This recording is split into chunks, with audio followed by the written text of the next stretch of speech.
Omega. 103.9 Ouaga, 104.7 Bobo-Dioulasso. Radio Omega, le journal. Les titres de l'actualité. Brigitte Yoda.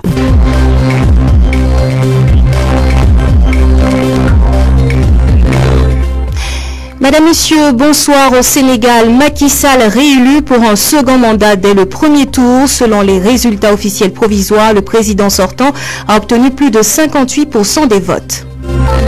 La secrétaire générale de l'OIF a inauguré ce matin un centre multimédia et la bibliothèque de la Commission nationale pour la francophonie à Ouagadougou. L'objectif de ce centre, promouvoir le vivre ensemble à travers la culture et les savoirs. À la une également, FESPACO 2019, zoom sur Akasha, du Soudanais à George Kuka. En compétition pour les Talons d'Or, son film aborde l'enrôlement forcé de jeunes dans la guerre. Enfin, nous parlerons du film d'animation avec notre invité Wilfried Paré, coordonnateur de l'association burkinabé du cinéma d'animation. Selon lui, la filière au Burkina se porte plutôt bien. Voilà pour les titres, bienvenue.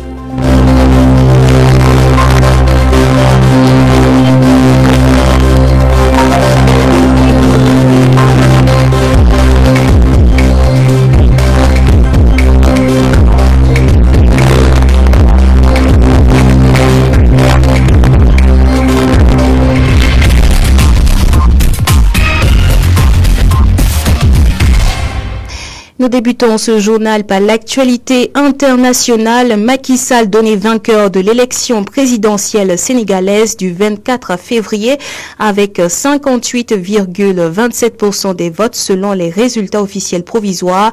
Le président sortant remporte ainsi son pari d'être réélu dès le premier tour. Les 5 candidats ont 72 heures pour déposer d'éventuels recours au niveau du Conseil constitutionnel, institution chargée d'annoncer les résultats définitifs. À 56 ans, Macky Sall au pouvoir depuis 2012 a devancé l'ancien Premier ministre Idrissa Seck, crédité de 20,50% des suffrages. Le député Ousmane Sonko, 15,67%. Le président d'université privée Issa Sall, 4,07%. Et l'ancien ministre Madické Niang, 1,48% selon le président de la Commission nationale de recensement des votes, Demba Kandji. L'actualité nationale à présent, promouvoir le vivre ensemble à travers la culture et les savoirs. Le centre multimédia et la bibliothèque de la Commission nationale pour la francophonie sont officiellement ouverts au public. L'inauguration a été faite par la secrétaire générale de l'OIF, Louise Mushikiwabo, présente à Ouagadougou à l'occasion du FESPACO. Abdel Fattah Tiemtoré a assisté à la cérémonie. S'informer et se cultiver pour promouvoir le vivre ensemble. À travers ce thème, la Commission nationale pour la francophonie entend jouer sa partition pour une vie sociale plus apaisée. Et cela passe par l'accès à l'information et au savoir. Profitant de la présence de la secrétaire générale de la francophonie, elle a rouvert au public son centre multimédia et sa bibliothèque, touchée il y a une dizaine d'années par un incendie. Louise Mushikiwabo, patronne de la francophonie, relève l'importance de ce centre.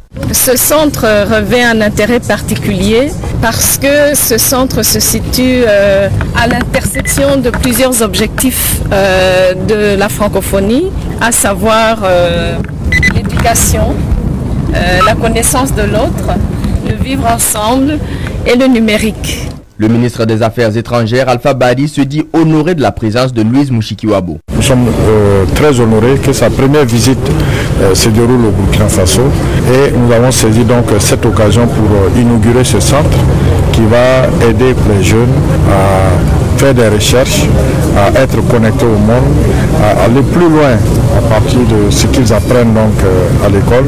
Entre les deux intervenants, des discussions ont déjà commencé pour envisager la multiplication de telles infrastructures. Nous espérons donc, une fois de retour à Paris, engager des discussions, y compris avec nos autres partenaires, pour voir comment augmenter le volume de ce centre et, encore plus important, de pouvoir amener ce genre d'endroit de l'éducation, de la technologie, en dehors de la capitale aussi. Homme de culture et de lettres, le parrain maître Titenga Passéré a souhaité que les jeunes s'approprient ces installations mises à leur disposition. Élue en octobre 2018 à la tête de l'OIF, Louise Mushikiwabo est depuis hier à Ouagadougou à l'occasion du cinquantenaire du FESPACO qui bat toujours son plein. Parmi les 20 longs métrages en compétition pour les talons d'or de Yelenga, le film du Soudanais Adjodj Kuka intitulé Akasha ou Rafle en français, c'est le portrait d'une jeunesse enrôlée de force par les rebelles dans une guerre qui ne la concerne pas alors qu'elle a mieux à faire. Élise Canuel vous propose son regard critique. Laquelle aime-t-il le plus? Sa copine, la belle Lina, à qui il a promis le mariage, ou sa Kalachnikov qu'il a décorée de bijoux qu'il pommade, qu'il a appelé Nancy? Le jeune Adnan, combattant rebelle soudanais, dit qu'il est un héros, qu'il sait se battre, mais à la faveur de la saison des pluies, il goûte à la douceur de la vie et de l'amour. Quel choix fera-t-il? On comprend assez rapidement que la guerre, ce n'est pas son truc. Il oublie son arme dans la chambre de sa copine, la ceinture de son pantalon d'uniforme et fuit. Il passera le début de l'histoire à remonter son pantalon sur ses fesses, puis avec son ami Apsi, un pacifiste, pour passer inaperçu, il se travestit en femme. Difficile de partir à la guerre dans ces conditions. Akasha, c'est la jeunesse soudanaise qui, entre deux raids de l'armée, ne demande qu'à profiter de la vie, écouter de la musique, se saper, séduire les filles, et on court avec eux lorsque la caméra les filme en train d'éviter les bombes. Y compris les chefs des rebelles sont finalement bien sympathiques. Ils plaisantent, jouent aux échecs et ne vont pas bien loin avec leurs véhicules embourbés et ensablés.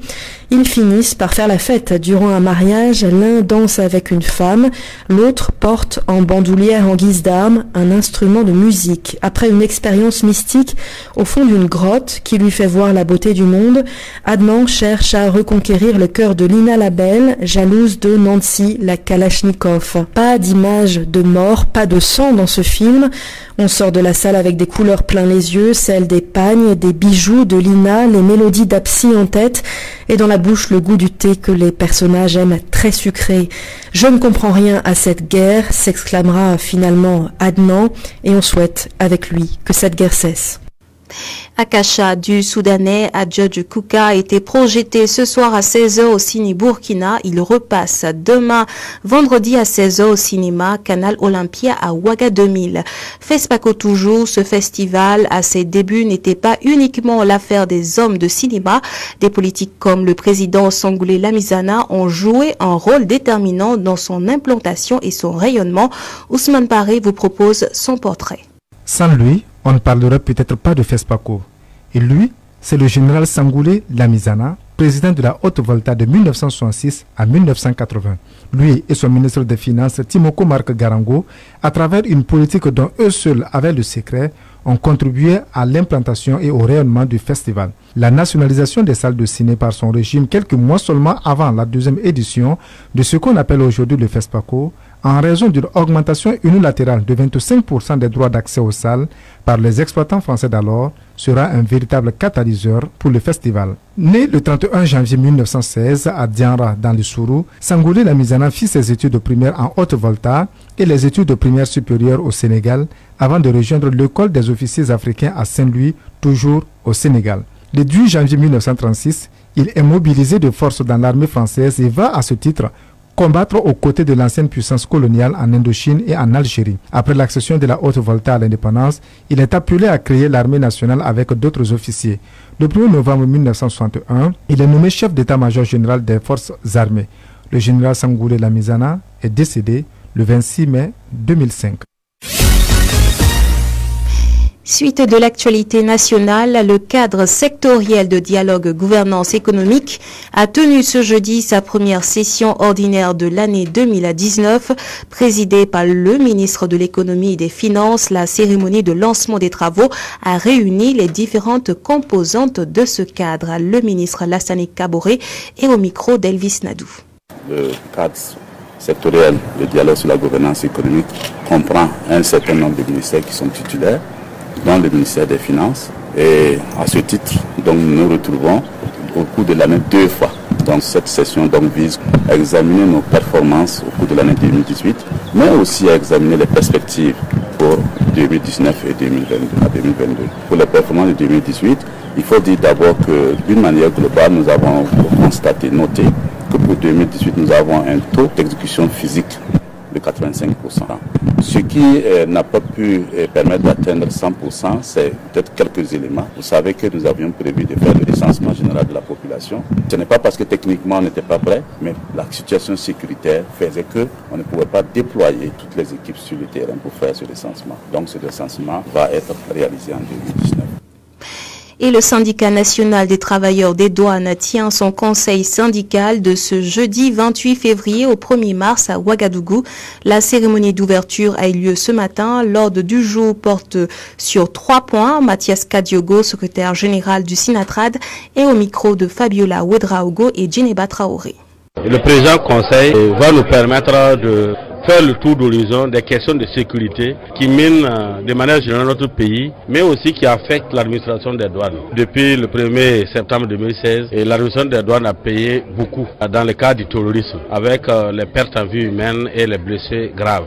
Nous avons aussi, en deuxième point de l'ordre du jour de ce congrès, la perspective d'examiner le bilan de la lutte que nous avons eu à mener dans le cadre de la coordination des syndicats du ministère de l'économie et des finances. Et en troisième point maintenant, nous allons actualiser nos plateformes revendicatives minimales. Nous avons des offices qui ne sont pas clôturés. Nous avons des services qui s'exécutent en dehors des bureaux. Comment on va faire pour amener les agents qui sont amenés à exécuter ces missions-là, à être en sécurité, à ne pas perdre la vie, à ne pas connaître en tout cas des atteintes à leur intégrité physique. Tout autre sujet, prix de la commune ayant la meilleure restauration en cantine des écoles primaires publiques du Burkina Faso. C'est le nouveau concours lancé par le ministère de l'Éducation nationale, de l'alphabétisation et de la promotion des langues nationales en collaboration avec l'ambassade du Japon au Burkina. L'annonce a été faite mardi à Ouagadougou. Reportage Fabiola Ouedraogo avec la voix de Ahmed Barro.